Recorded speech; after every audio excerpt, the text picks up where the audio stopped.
तातडीच्या उपचारासाठी डिपॉझिट घेऊ नका. पुणे महापालिकेच्या आरोग्य विभागाकडून शहरातील सर्व हॉस्पिटलला नोटीस.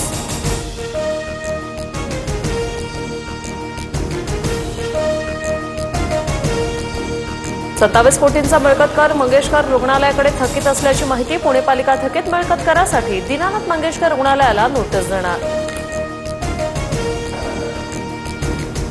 रायगडमध्ये उपचाराविना जबरदस्तीने घरी पाठवलेल्या रुग्णाचा मृत्यू. अतिरक्तस्रावामुळे महिलेचा मृत्यू झाल्याचं उघडकीस.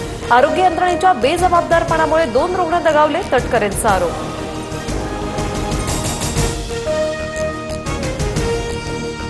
रुग्णालयाचं खासगीकरण करू नये. बोरिवलीतील भगवती रुग्णालयाबाहेर संदीप देशपांडेंच्या नेतृत्वात मनसेचं आंदोलन.